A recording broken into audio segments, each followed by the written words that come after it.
Hello. The film you're about to watch features the four remaining members of two families of Mason County, Illinois, the Lascelles and Schmidt families. Tom Brokaw of television news fame wrote a book called The Greatest Generation. In it, he chronicled those who were born and came of age during the Great Depression and World War II.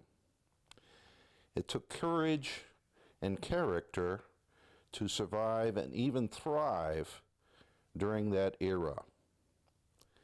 Because of the experiences of that greatest generation, those who have come after have experienced a much greater quality of life. These four individuals are part of our greatest generation.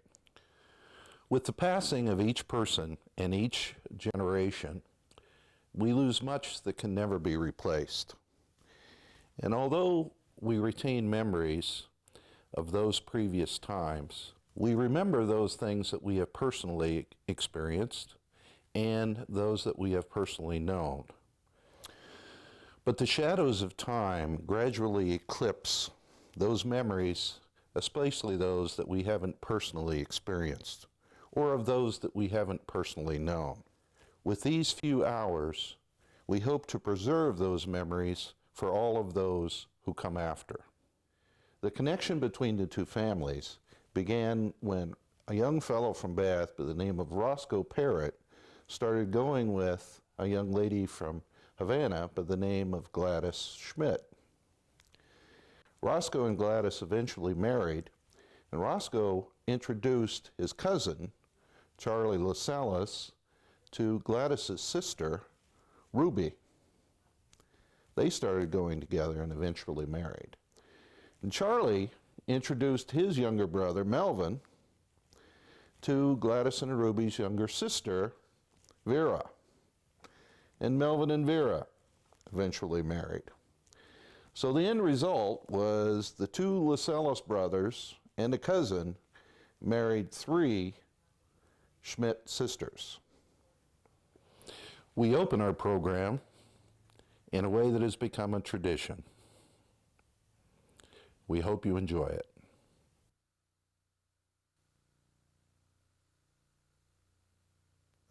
Uncle Melvin, whenever we get together around food, we always have a prayer. So why don't you just give us a prayer before we start today? Our Heavenly Father, we thank Thee for our family and our gatherings together.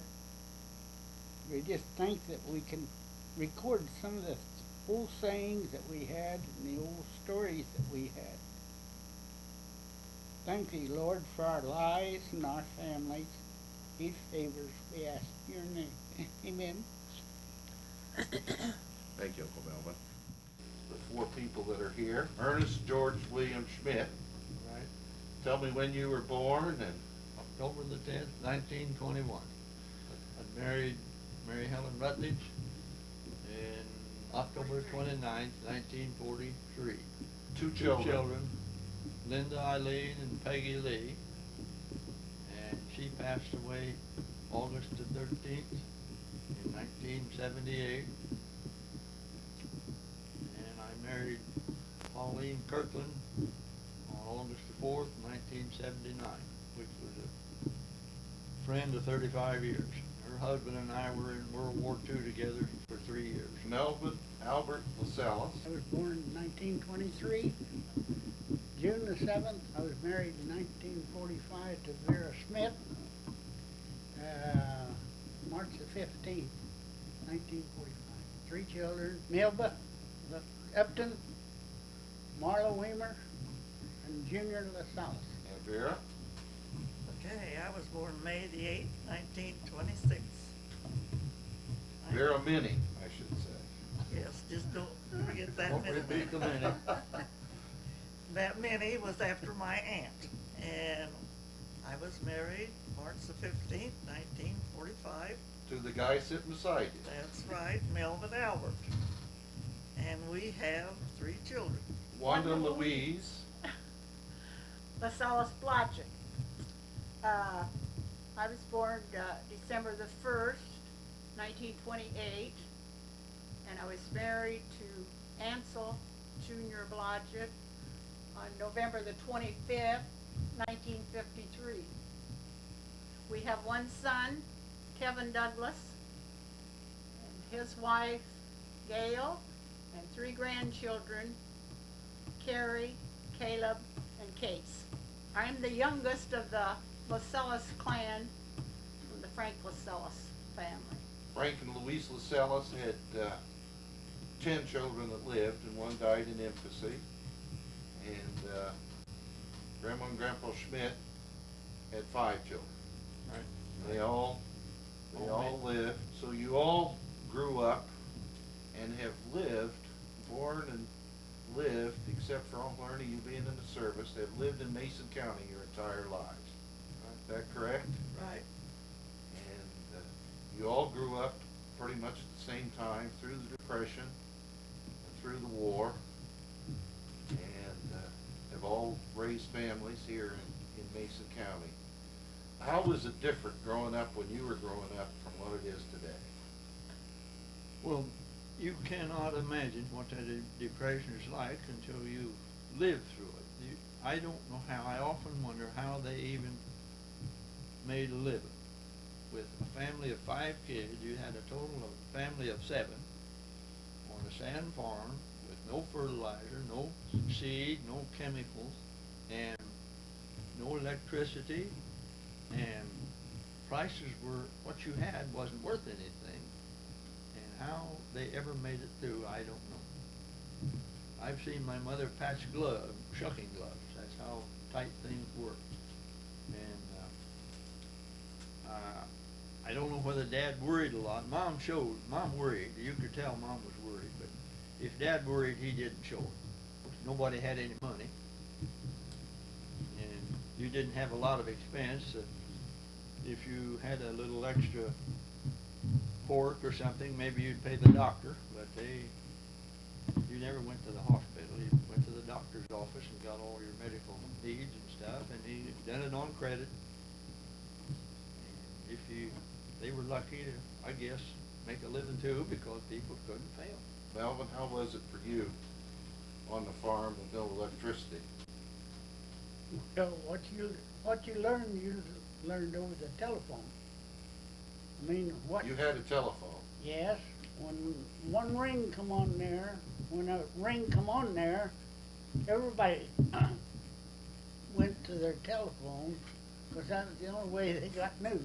Party It line. don't make any difference who was talking. The President of the United States could have called somebody, and everybody in the neighborhood would have heard it, because They were everybody all- got on the telephone. They were all on one line. If it rang, you could open and hear the conversation if you wanted to. If there was a fire in the neighborhood, they'd give a bunch of little short rings. That was an emergency, and then they said where the emergency was, and everybody would go to that house or farm or wherever it was. My dad, he lived to be 88, and he said the biggest change had been in his lifetime, but it'd been a lot of changes since he left this world, and I think that I've lived in the most changeable. I mean, I helped my dad shuck corn, and then the corn picker, and then the corn picker, the combine. Once you go through the field now to take a crop out, you can take it to the elevator. When Dad was on the farm, there was a lot of, before he died, there was combines, and they sold their stuff. You could buy a hog, a butchering hog, for $2. Dad, he always bought big hogs, because there's a lot of us to feed, so he would buy whole sows or male hogs that had been castrated. He was a guy that raised soup beans. Dad and us kids would go down and pick them soup beans to put beans on the table. We had the pork, we had to have the beans to put in. We'd have to give the guy that we picked the beans on half of them. So he was getting his beans harvested and we was getting beans to eat. And Vera, how was it being a girl growing up on the farm during the Depression? Just being a girl, I guess. Mom put out a huge garden. Just everything in it, all the way from potatoes. You raised your potatoes. Of course, they had their meat. They had their chicken for eggs. But in the garden was all these other things. And she would can all summer long. That was our winter's food. And then what little money we needed, I can remember what eggs we didn't use. And then Dad milked cows. And we had a separator that you separated the cream from the milk. And what cream we didn't use, you took the cream and the eggs to town on Saturday night. And if you needed to buy something, that's where you got your money to buy maybe flour or sugar or coffee, something like that they didn't raise. And you know, I guess we were all happy. Everybody was in the same boat. You didn't have any money and you didn't spend it on anything. So, of course, we had no plumbing. We had the water bucket that sat over in the kitchen, and the side of the kitchen, and we had a water bucket, had a dipper in it, and that's where we went to get our water. You had to go outdoors and pump this full and bring it in if you wanted water. There was times that I did without a drink because I didn't want to go get a bucket of water. And there's many times at night in the kitchen was so cold that the water bucket would freeze over before they built a fire in the kitchen in That's the morning. right. And of course, Mom cooked on a cook stove with wood. Now, how anybody ever could do that, I don't know. And to bake, they did the same thing. There was nothing, you just put it in there and you kept testing it to see if it was done, like you was baking a cake or something. No gauges or nothing, you know. And so, that's just the way we grew up. We had very little when it come to clothes. We had the necessities. At school time, we'd get a pair of shoes maybe, and they'd last till. I was always hard on shoes, and Dad was always going to make me a pair of wooden shoes. He never did get them made. I was hard on shoes, really hard on shoes. We had, when we went to school, we put on clean clothes on Monday. On Wednesday, we put on clean clothes again. But when we come home from school, we took off them clothes and put on some old clothes to do chores and things in. We wasn't used to it, so we didn't know what we was missing. And bath time, you had a wash tub in the winter time that you went in by the stove as close as you could, and that's where you took your baths. Usually Sunday night at our house, we all had a bath. Sunday night? Sunday night, so we get ready to go to school in the winter time. Now, in the summertime, it'd be different. And in the summertime, we in the smokehouse, we would put our tub out there and take our baths out there.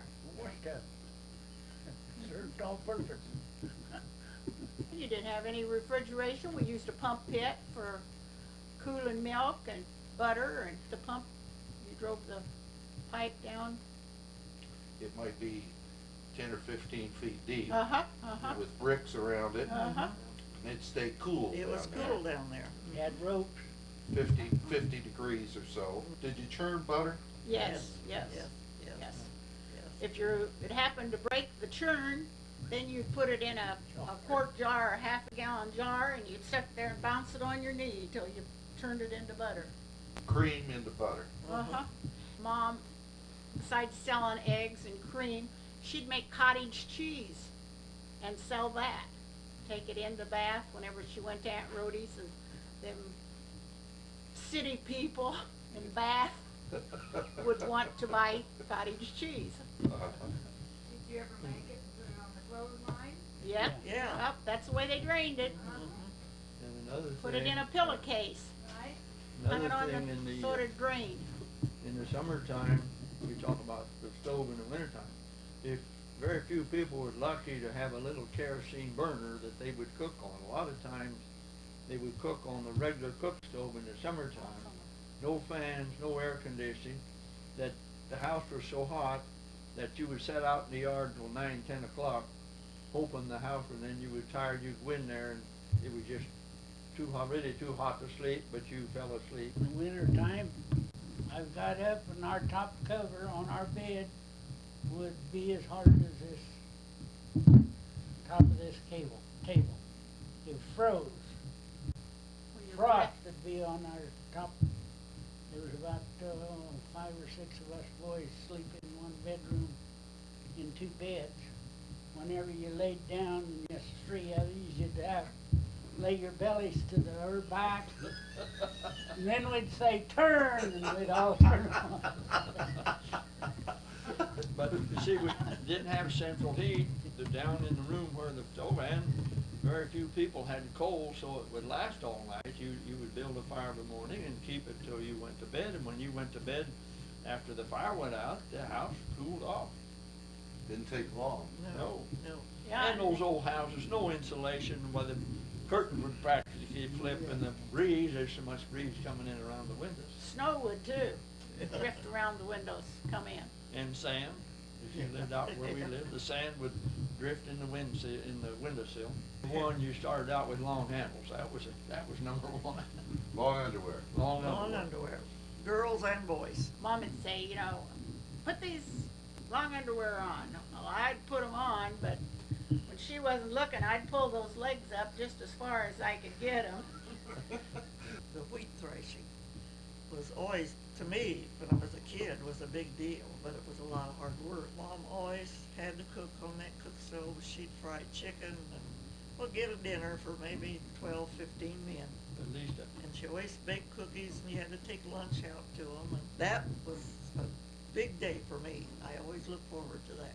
we were out in the country in the sand, and I never owned a bicycle. Every family usually had an old horse they'd ride. The kids would ride and play with the horse. In the summertime, everybody went to town on Saturday night, and that's when you took your eggs and your cream and bought what groceries. or But that what- was in the later years. Yeah, what you had to have. All your neighbors would be there, and that Saturday night was a big deal.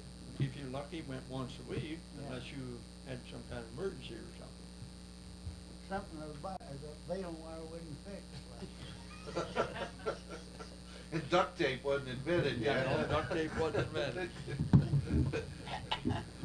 Had to be out of high school and earn my own money to get in my car. I got out of high school in 40 and I got a used 35 for something like $350, I believe it was.